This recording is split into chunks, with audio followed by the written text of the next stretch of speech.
Hello guys, welcome back to my YouTube channel SKM study. अभी आप success में हूँ आपका एजुकेटर शिवम मिश्रा और यहाँ पे लेके आए हैं कक्षा 12वीं सामान्य हिंदी। जी हाँ, आपका ये 24 मार्च का पेपर है।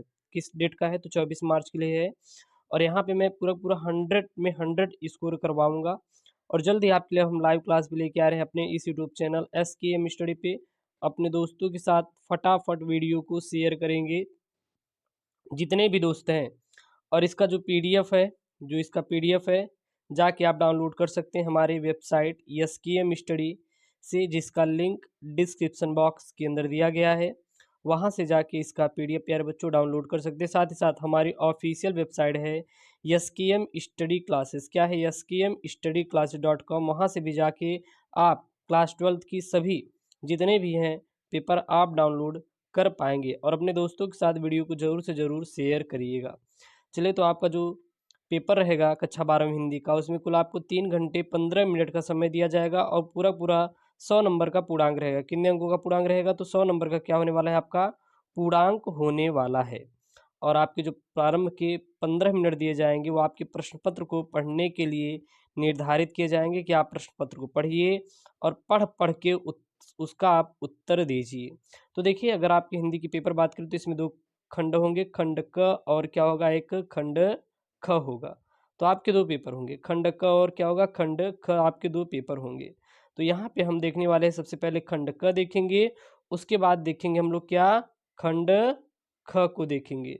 तो सबसे पहले हमें खंड ख को पढ़ना है, क वाला अगर देख लेंगे, फिर उसके बाद हम लोग खंड ख को पढ़ लेंगे। कहीं से भी आपका कोई भी एरर नहीं होगा, टेंशन मत लीजिएगा। अगर मैं वादा किया हूँ 100 में 100 आपका गेन करवाने का, तो बिल्कुल आपका 100 में 100 ये जो टारगेट है ये पूरा होगा। इस बात की गारंटी मेरे ऊपर छोड़ दीजिए, हम आपका 100 में 100 आपका पूरा पक्का कराएंगे। ठीक है ना? एक भी प्रश्न आपका बाहर से आएगा नहीं, पूरा पूरा जो प्रश्न रहेगा वो आपका यहीं से आने वाले हैं। चलिए, सबसे पहला यहाँ पे प्रश्न है। प्रश्न क्या है? वासुदेव शरण अग्रवाल द्वारा लिखित कृति है। देखिए, आपका जो खंड क में पहला प्रश्न होगा, इसमें 5 प्रश्न रहेंगे, बहुविकल्पीय रहेगा, प्रत्येक प्रश्न 1 अंक का, यानी टोटल आपको 5 अंक मिलने वाला है। तो वासुदेव शरण अग्रवाल द्वारा लिखित कृति कौन सी है? पुनर्नवा, पृथ्वी पुत्र, आलोक पर्व या धरती के फूल। तो वासुदेव शरण अग्रवाल द्वारा जो लिखित कृति है वह आपके पृथ्वी के पुत्र है। पृथ्वी के पुत्र क्या है? वासुदेव शरण अग्रवाल द्वारा लिखित कृति है। राइट आंसर क्या हो जाएगा आपका? राइट आंसर सेकंड वाला हो जाएगा, पृथ्वी पुत्र। पृथ्वी पुत्र किसके द्वारा लिखी गई कृति है? वासुदेव शरण अग्रवाल के द्वारा लिखी गई कृति है। क्लियर है? अगला प्रश्न यहाँ पे, प्रोफेसर जी सुंदर रेड्डी लेखक हैं। जो प्रोफेसर जी सुंदर रेड्डी हैं ये किसके लेखक हैं? सदाचार का ताबीज, साहित्य का श्रेय और प्रेय, मेरे विचार या फिर मंथन। तो जो प्रोफेसर जी सुंदर रेड्डी जो लेखक हैं वो मेरे विचार के हैं। किसके हैं? मेरे विचार के लेखक जो हैं वो है प्रोफेसर जी सुंदर रेड्डी। प्रोफेसर जी सुंदर रेड्डी किसके लेखक हैं? तो हमेशा आप याद रखिएगा दिमाग में, मेरे विचार के रचयिता, मेरे विचार के लेखक प्रोफेसर जी सुंदर रेड्डी जी हैं। चलिए, अगला यहाँ पे प्रश्नों का उत्तर दीजिए आप लोग। सिंह सिंहावलोकन सिंहावलोकन रचना की विधा है। यशपाल कृत, जो यशपाल कृत है सिंहावलोकन रचना, कौन सी है ये? क्या यह एक आत्मकथा है या रेखा चित्र है या फिर संस्मरण है या फिर क्या है? एक कहानी है। तो इसका आपको राइट आंसर देना है। तो यशपाल की जो कृति है वो क्या है? सिंहावलोकन। यह क्या है? तो यह एक आत्म कथा है। क्या है? एक आत्मकथा है, जो कि काफ़ी इंपॉर्टेंट है आपके यूपी बोर्ड एग्जाम के लिए। इससे बाहर आपका एक भी प्रश्न आने वाला नहीं है। ठीक है ना? चलिए, अगला यहाँ पे प्रश्न है। प्रश्न क्या है?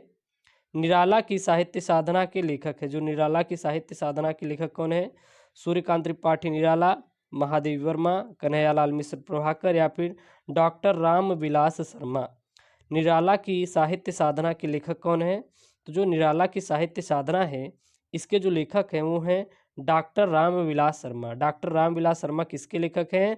निराला की साहित्य साधना के लेखक हैं। निराला की साहित्य साधना के लेखक का नाम तो आपको सीधा बता देना है सर। जो निराला की साहित्य साधना के लेखक हैं वो हैं डॉक्टर रामविलास शर्मा जी हैं। रामविलास शर्मा कौन है?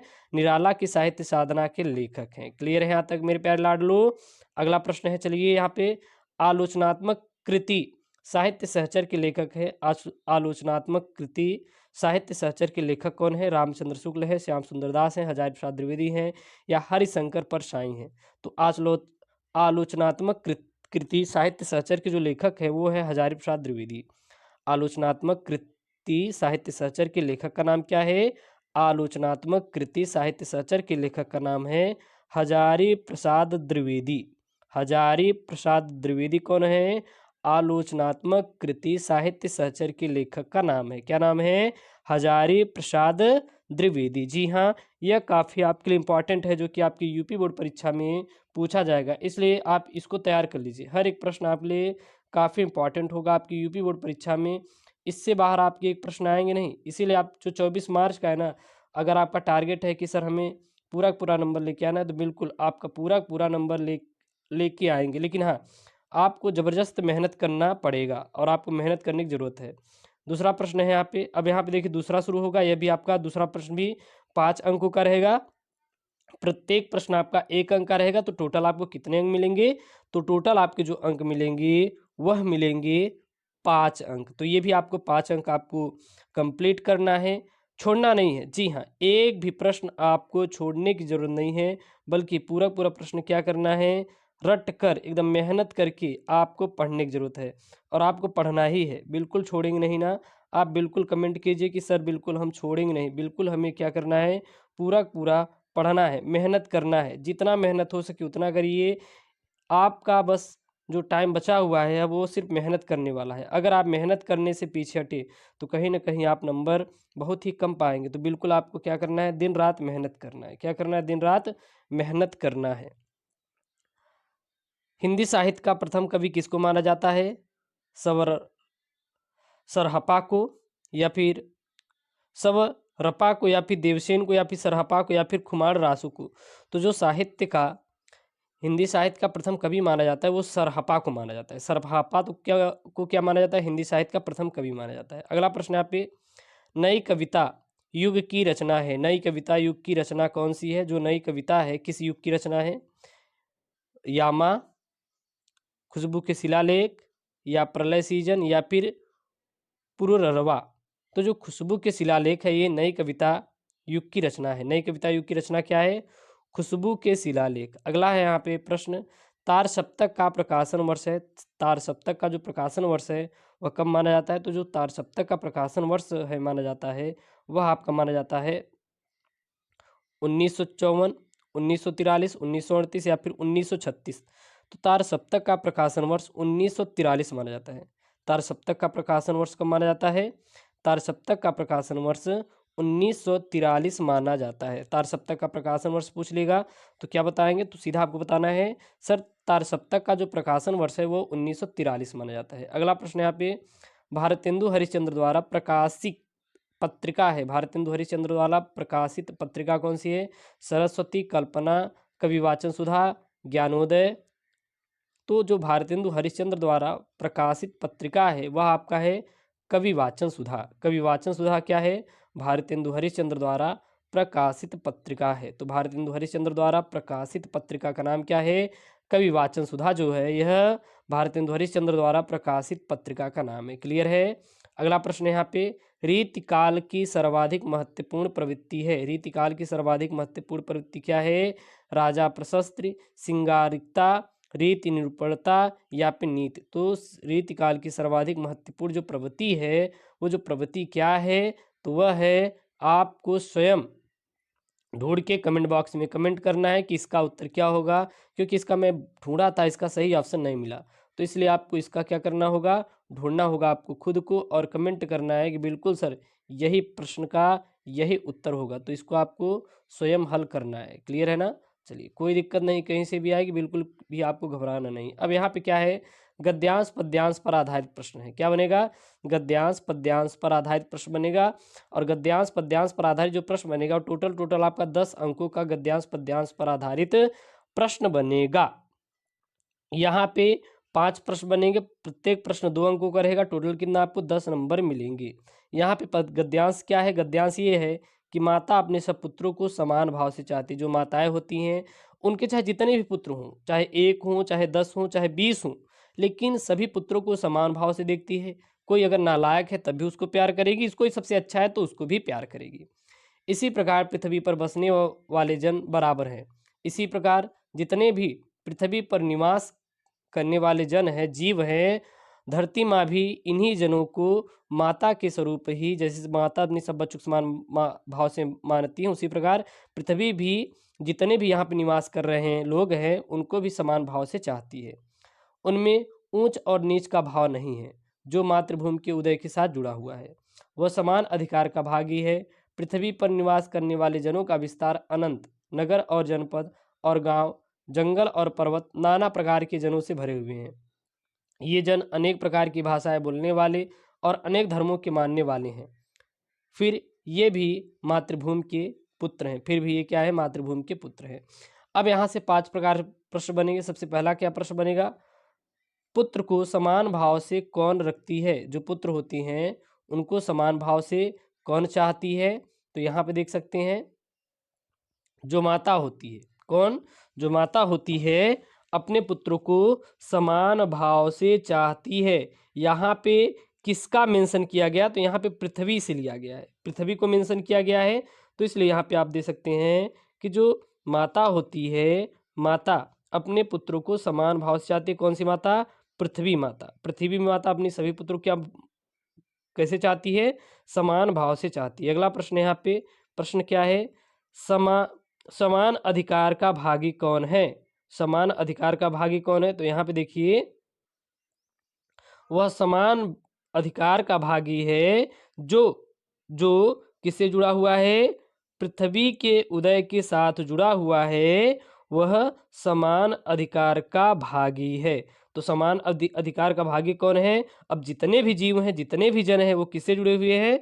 पृथ्वी से जुड़े हुए हैं। तो किससे हैं? समान भाव के भागी हैं। तो उसी प्रकार यहाँ पे देख सकते हैं, प्रत्येक प्राणी जितने भी पृथ्वी से जुड़े हुए हैं वो सभी के सभी क्या हैं? समान अधिकार का भागी है। अगला प्रश्न यहाँ पे, पृथ्वी पर किसका विस्तार अनंत है? तो पृथ्वी पर जनों का विस्तार क्या है? अनंत है। पृथ्वी पर किसका विस्तार अनंत है? पृथ्वी पर आपको सीधा बता देना है कि जो जनों का विस्तार है यह अनंत है। यहाँ पे देखिए है ना कि ऊंच नीच यहाँ पे पृथ्वी पर निवास करने वाले जनों का विस्तार अनंत है। तो पृथ्वी पर किसका विस्तार अनंत है? पृथ्वी पर निवास करने वाले सभी जनों का विस्तार क्या है? अनंत है। क्लियर है यहाँ तक? अगला प्रश्न यहाँ पे, अनंत और जनपद शब्द का अर्थ लिखिए। तो अनंत मतलब होता है जिसका कोई अंत न हो, उसे क्या कहते हैं? अनंत कहते हैं। और अर्थात असीमित, और जनपद मतलब क्या होती है? जिला होती है। याद रखना, अनंत मतलब क्या होता है? जिसका कोई अंत न हो, अर्थात असीमित, और जनपद मतलब क्या होती है? जिला होता है। तो उसको क्या कहते हैं? जिला कहते हैं। यहाँ तक क्लियर है? अगला यहाँ पे प्रश्न है। अगला प्रश्न क्या है?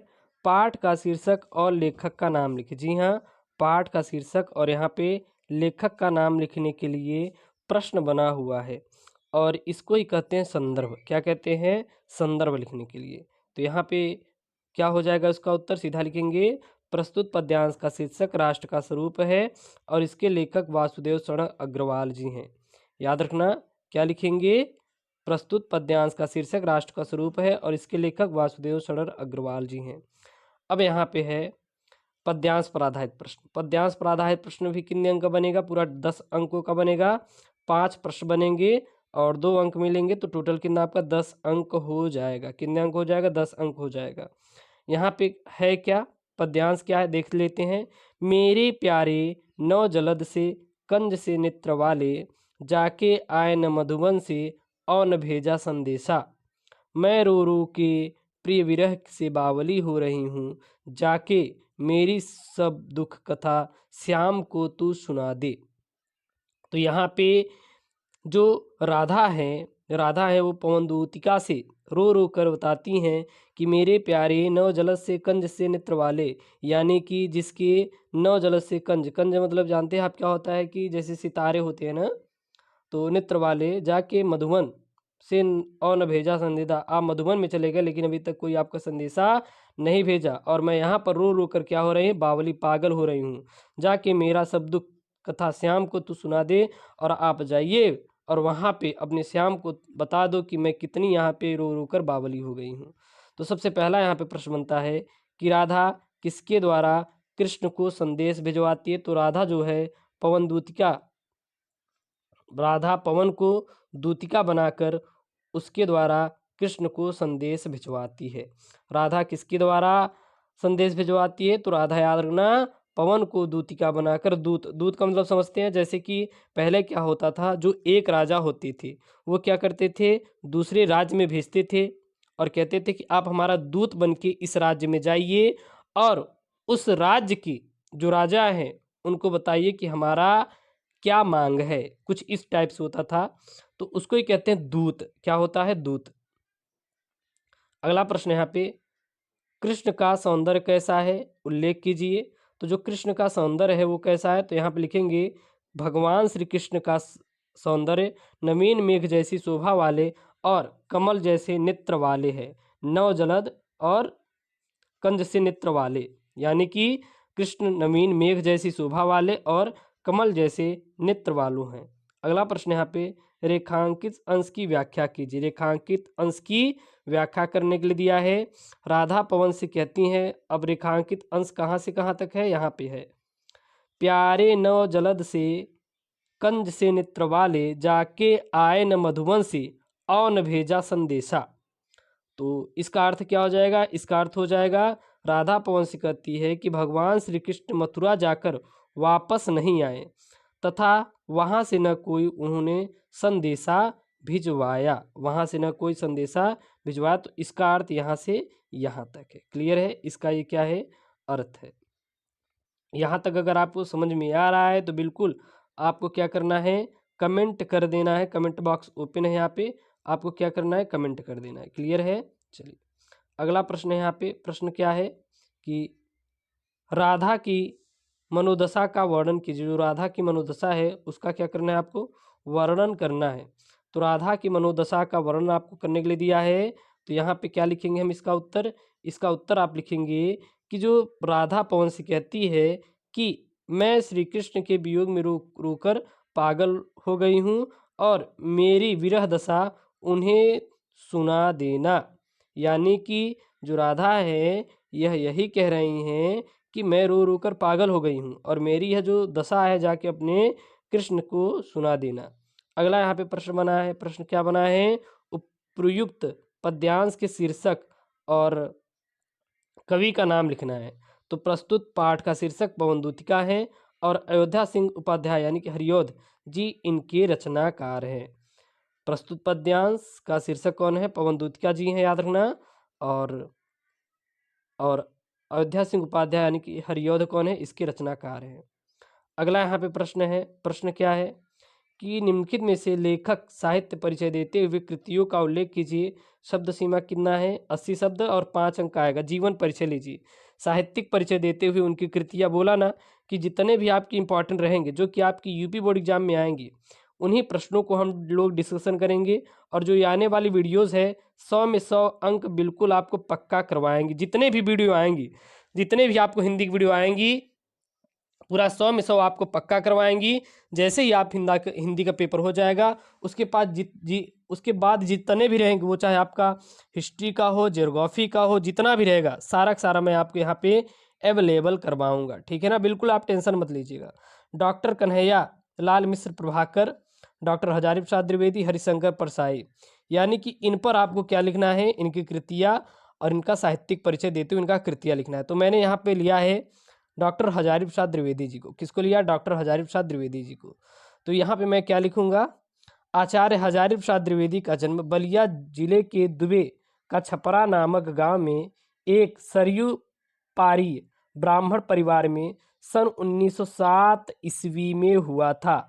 याद रखना, क्या लिखेंगे? आचार्य हजारी प्रसाद द्विवेदी का जन्म बलिया जिले के दुबे का छपरा नामक गांव में सरयू पारीय ब्राह्मण परिवार में 1907 ईस्वी में हुआ था। पारिवारिक परंपरा के अनुसार इन्होंने प्रारंभ में संस्कृत का अध्ययन किया और सन 1930 ईस्वी में काशी विश्वविद्यालय से ज्योतिषाचार्य की परीक्षा उत्तीर्ण की। उसी वर्ष प्राध्यापक होकर शांति निकेतन चले गए। सन 1940 से सन 1950 ईस्वी तक वहाँ हिंदी भवन के निदेशक के पद पर कार्य करते रहे और सन 1950 ईस्वी में आप यानी कि डॉक्टर हजारी प्रसाद द्विवेदी काशी विश्वविद्यालय में हिंदी विभाग के अध्यक्ष पद पर नियुक्त हुए।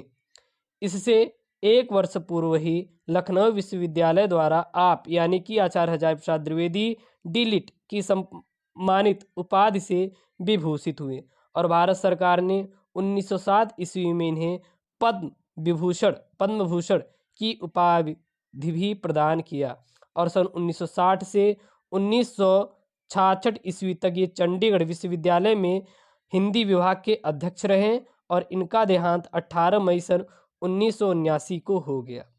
अब यहाँ पे है आचार्य हजारी प्रसाद द्विवेदी की प्रमुख कृतियाँ कौन कौन सी हैं। तो आचार्य हजारी प्रसाद द्विवेदी की चलिए देख लेते हैं प्रमुख कृतियाँ कौन कौन सी है। सबसे पहला यहाँ पे निबंध संग्रह, सबसे पहला क्या है निबंध संग्रह, जैसे कि अशोक के फूल, कुटज, विचार प्रवाह, विचार और वितर्क, आलोक पर्व, कल्पलता, ये सभी क्या है निबंध संग्रह। आलोचना साहित्य कौन कौन से हैं, सुर साहित्य, कालिदास की लालित्य है, योजना, कबीर, साहित्य सहचर, साहित्य का मर्म इत्यादि इनकी आलोचना साहित्य है। नेक्स्ट यहाँ पे इतिहास में कौन कौन सा है, हिंदी साहित्य की भूमिका, हिंदी साहित्य का आदिकाल, हिंदी साहित्य उद्भव और विकास इत्यादि क्या है इतिहास है। उपन्यास कौन कौन से है इनका, बाण भट्ट की आत्मकथा, चारुचंद्र लेख, पुनर्नवा और अनाम दास का पोथा इत्यादि क्या है इनका उपन्यास है। संपादन में देखें तो क्या क्या है इनका, नाथ सिद्धों की बानियाँ, संक्षिप्त पृथ्वीराज रासो और संदेश रासक। क्लियर है। अगला है यहाँ पे आपका कवि का आपको साहित्यिक परिचय देते हुए कृतियाँ लिखना है। 80 शब्द सीमा रहेगा, आपका 5 अंक का बनेगा और यह काफ़ी इंपॉर्टेंट है आपके यूपी बोर्ड एग्जाम 2022 के लिए और आप इसको बिल्कुल रट के जाइएगा। 24 मार्च को इससे बाहर एक भी प्रश्न आएगा नहीं, इस बात की गारंटी जो है एसकेएम स्टडी यूट्यूब चैनल लेता है, ठीक है ना। बिल्कुल आप टेंशन मत लीजिएगा, आप अपने बोर्ड में अच्छा नंबर जरूर से ज़रूर स्कोर करेंगे, इस बात की मैं गारंटी लिख के देता हूँ। चलिए, मैथिली शरण गुप्त, रामधारी सिंह दिनकर और सुमित्रानंदन पंत, तो ये 3 हैं आपके और इनका कवि साहित्यिक परिचय देते हुए कृतियों का उल्लेख करना है 5 अंक का। तो अभी तक कितने हो गए, 10 अंक का बहुविकल्पी, 10 अंक का पद्यांश, 10 अंक का गद्यांश, ठीक है, और 5-5 अंक का जीवन परिचय कवि और किसका हो गया लेखक का। तो टोटल 10 यानी टोटल 40 अंक मैंने यहाँ पे क्लियर करवा दिया है। अब चलेंगे खंड ख की ओर, जिसमें हम लोग अब आगे की ओर कवर करेंगे। अब यहाँ पर आपका जो है ये खंड ख का शुरू होता है, जो कि 50 अंक आपका खंड ख आएगा। तो 50 अंक का खंड क आएगा और 50 अंक का क्या आएगा खंड ख आएगा। तो टोटल आपका 100 नंबर का जो हिंदी का पेपर रहेगा, ठीक है। इसको रट लीजिए, याद कर लीजिए, बिल्कुल आप दिमाग में घुसा लीजिए कि हमें ये पढ़ना है तो पढ़ना है, जी तोड़ मेहनत करना है। 24 मार्च को इससे बाहर आपका ज़्यादा पेपर आएगा भी नहीं। तो 24 मार्च जो टारगेट है आपको पूरा टारगेट लेके चलना है और 100 में 100 आपको बिल्कुल पक्का करना है, मैं आपको करवाऊंगा आपकी बार, ठीक है ना। अब की बार 95 पार रहेगा बिल्कुल। सबसे पहला जो प्रश्न शुरुआत होगी, लोकोक्तियों में से किसी एक का अर्थ लिखना है, 2 अंक का रहेगा, लोकोक्तियों से प्रश्न बनेगा।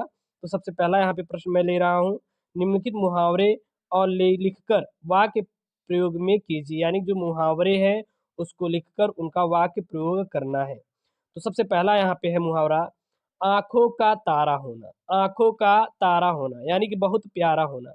आंखों का तारा मतलब क्या होता है, बहुत प्यारा होना, याद रखना, आंखों का तारा तारा होना अर्थात बहुत प्यारा होना। वाक्य प्रयोग क्या लिखेंगे, राम सभी बहनों में अकेला भाई है, यदि वह कहीं चला जाता है तो उसके माता पिता बहुत बेचैन हो जाते हैं, इसलिए कहते हैं कि राम अपने माँ बाप की आंखों का तारा है। माँ बाप की आंखों का तारा है, कौन तारा है, राम, ठीक है ना। अगला प्रश्न है, हाथ कंगन को आरसी क्या। हाथ कंगन को आरसी का यानी कि आप यहाँ पे प्रत्यक्ष को प्रमाण की आवश्यकता नहीं होती। हाथ कंगन को आरसी क्या यानी कि प्रत्यक्ष को प्रमाण की आवश्यकता नहीं होती। वाक्य प्रयोग क्या लिखेंगे, अधिक प्रशंसा करने से फायदा क्या होगा, पैसा कमाकर अमीर बन के दिखाओ तो हम जाने हाथ कंगन को आरसी क्या। अगला है, पानी पानी होना यानी कि शर्मिंदा होना। वाक्य प्रयोग, मोहन चोरी के इल्जाम में पकड़े जाने पर वह पानी पानी हो गया अर्थात शर्मिंदा हो गया।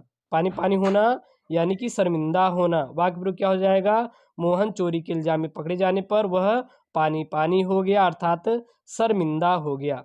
अगला यहाँ पे प्रश्न है, आ बैल मुझे मार। आ बैल मुझे मार यानी कि बिना किसी कारण के ही मुसीबत मोल लेना। आ बैल मुझे मार यानी कि बिना कारण के ही मुसीबत मोल लेना। वाक्य प्रयोग क्या हो जाएगा? चोरी का सामान खरीद कर आपने बेकार में ही आ बैल मुझे मार वाली स्थिति पैदा कर ली है। यानी जब आप चोरी कर लेते हैं, जैसे कोई चोरी किया हुआ कोई मोबाइल है, आप क्या हुए खरीद लिए। अब पुलिस क्या करती है, उसको लोकेशन के द्वारा लोकेट करके आपको पकड़ लेती है। तो कहीं ना कहीं आप स्वयं ही वहां पे फंसे हैं कि नहीं। अगला यहाँ पे संधि विच्छेद, और संधि विच्छेद जो है 3 अंकों का रहेगा। एक एक एक यानी पूरा 3 अंकों का रहेगा। ठीक है, तो बोले ना कि आपका जो 100 में 100 का टारगेट है, हम आपको पूरा करवाएंगे। फ्री में इसका पीडीएफ के लिए जाइए, टेलीग्राम ज्वाइन कीजिए, link in the description box यार दिया गया है, जाके वहां से इसका पीडीएफ डाउनलोड कीजिए। इतनी सुविधाएं आपका यूट्यूब चैनल एसके मिस्ट्री दे रहा है। यदि अब आप 95 नंबर स्कोर नहीं कर पाए तो समझ लीजिए किसी मतलब का नहीं है। अगला यहाँ पे है वधुत्सव का संधि विच्छेद क्या है? वधुत्सव का संधि विच्छेद क्या है? वधु धन उत्सव, वधूत धन सव, वधु धन उत्सव, वौ धन उत्सव। तो वधुत्सव का संधि विच्छेद क्या होगा? यह होगा वधु धन उत्सव होगा। क्या होगा? वधु धन उत्सव जो होगा वधुत्सव का संधि विच्छेद हो जाएगा। अगला प्रश्न है यहाँ पे, स्वागतम का संधि विच्छेद क्या होगा? यहाँ पे थोड़ा ध्यान दीजिएगा, मिस्टेक हुआ है।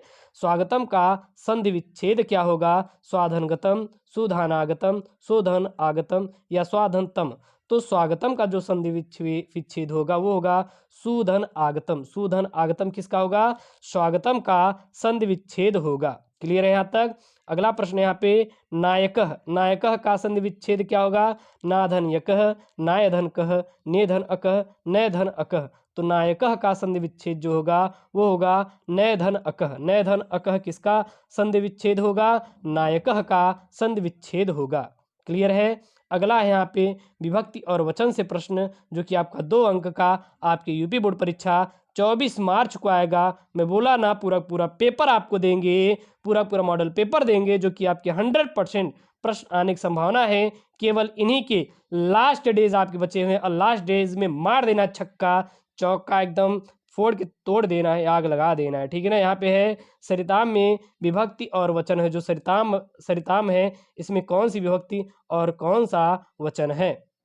द्वितीय विभक्ति एक वचन है, या फिर षष्ठी विभक्ति बहुवचन है, या फिर पंचमी विभक्ति द्विवचन है, या तृतीय विभक्ति एक वचन है। तो सरिताम में विभक्ति और वचन है। तो जो सरिताम है इसमें कौन सी विभक्ति कौन सी वचन है? षष्ठी विभक्ति बहुवचन है। सरिताम में कौन सी विभक्ति है? षष्ठी विभक्ति बहुवचन सरिताम में है। याद रखना, सरिताम में कौन सी विभक्ति है? मेरे साथ फिर से बोलिए, षष्ठी विभक्ति बहुवचन जो है सरिताम में है। ठीक है ना?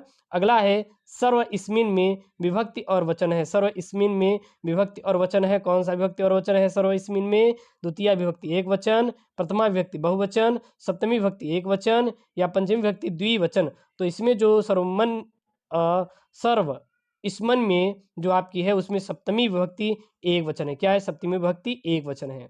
अब यहाँ पे शब्द युग्म का अर्थ चयन करके आपको लिखना रहेगा। 2 अंक का आपके यूपी बोर्ड पेपर में पूछा जाएगा। हर एक प्रश्न काफी इंपॉर्टेंट है। मैंने पूरे पिछले साल के पेपर से ये लेके आया हूँ। तो पिछले साल के जो पेपर है इसको तैयार कर लेंगे तो 100% गारंटी देते हैं, इससे बाहर आपका आएगा भी नहीं। क्या यहाँ पे अविराम अभिराम, अविराम और अभिराम का मतलब क्या होता है?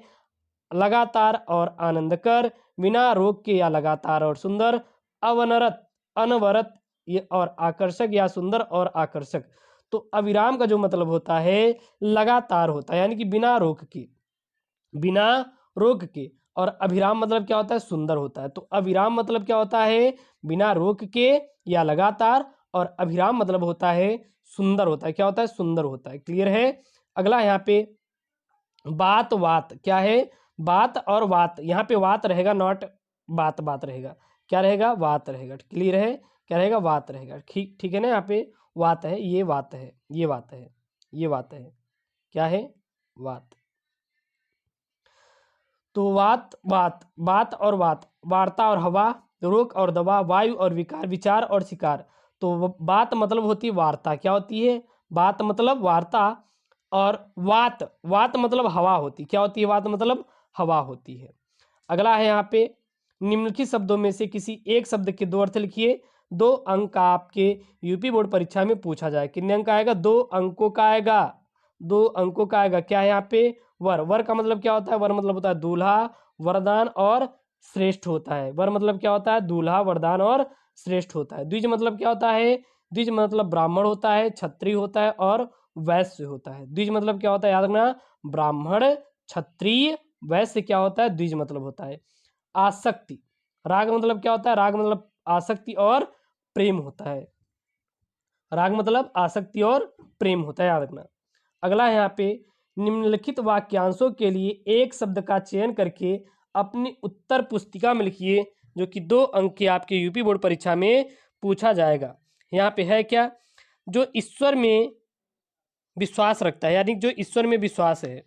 नास्तिक, स्मरणीय, अविश्वसनीय या फिर विश्वसनीय, कुछ भी दे सकता है। आस्तिक, तो जो ईश्वर में विश्वास रखता है उसे हम लोग आस्तिक कहते हैं।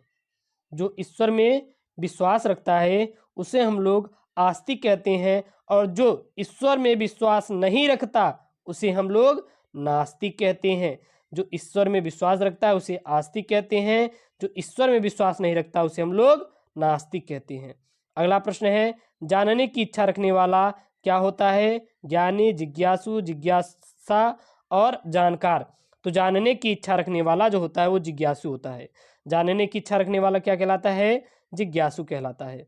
अगला प्रश्न है यहाँ पे, निम्नलिखित में से 2 वाक्यों को शुद्ध करके लिखिए, 2 नंबर आपको मिलेगा। यहाँ पे वाक्यों को शुद्ध करना है और इनको आपको लिखना है। कितना नंबर मिलेगा? 2 नंबर मिलेगा। उसने 3 किताबें, उसने 3 पुस्तकें खरीदी। उसने 3 पुस्तकें खरीदा, सॉरी, उसने 3 पुस्तकें खरीदा। तो यहाँ पे शुद्ध वाक्य क्या हो जाएगा? उसने 3 पुस्तकें खरीदी। उसने 3 पुस्तकें खरीदी, ये शुद्ध हो जाएगा। अशुद्ध क्या रहेगा? उसने 3 पुस्तकें खरीदा। अगला है, कृपया मेरे सामान पर ध्यान देना, कृपया मेरे सामान पर ध्यान रखना, कृपया मेरे सामान पर ध्यान रखना। तो यहाँ पे उत्तर क्या हो जाएगा? कृपया मेरे सामान पर ध्यान दे। कृपया मेरे सामान पर क्या हो जाएगा? ध्यान दे। इसका क्या हो जाएगा? अर्थ हो जाएगा। मैंने आपसे बोला कि हर एक प्रश्न आपके लिए काफ़ी इंपॉर्टेंट है, इसलिए आप इन सभी प्रश्नों को अच्छे से तैयार कर लीजिए। यूपी बोर्ड परीक्षा में इससे बाहर आपका आएगा भी नहीं। 24 मार्च का जो पेपर है ना, पूरा आपको करके आना है, पूरा आपको करके आना है। बिल्कुल भी आप छोड़ेंगे नहीं, एक भी आपको प्रश्न छोड़ना नहीं है। बिल्कुल जम के मेहनत करना है। जो आपका लक्ष्य है उसी लक्ष्य पर चलना है और बता देना है कि जी सर, हम भी कर सकते हैं। I can do this, I can do this, I can, हम भी इसको कर सकते हैं। अगला यहाँ पे, मैं भोजन कर लिया हूँ, मैं भोजन कर लिया हूँ, मैं भोजन कर चुका हूँ। शुद्ध क्या हो जाएगा? मैं भोजन कर चुका हूँ। अगला है यहाँ पे, एक पुरुष और एक स्त्री जा रही हैं। शुद्ध वाक्य क्या हो जाएगा? एक स्त्री और पुरुष जा रहे हैं, एक स्त्री और पुरुष जा रहे हैं। तो यहाँ पे मैंने 100 में 100 स्कोर कराया है। यहाँ पे बस कुछ ही टॉपिक छूटा, जैसे संस्कृत वाला मैंने छूटा है और काव्यखंड वाला मैंने छोड़ा है, और एक जो सारांश पर आता है लिखने के लिए, और संस्कृत वाला। बस आपके 20 अंक छूटे हैं, बाकी मैंने करवा दिया है। सारे के सारे मैंने कंप्लीट करवाया है। ऐसे जितने भी सेट आने वाले हैं सब सेट को पढ़ना है। इसका पीडीएफ जाके टेलीग्राम ज्वाइन कीजिए, या फिर हमारा वेबसाइट है ऑफिशियल skmstudyclasses.com पर आप जाके वहां से डाउनलोड कर सकते हैं। ओके दोस्तों, थैंक यू, जय हिंद।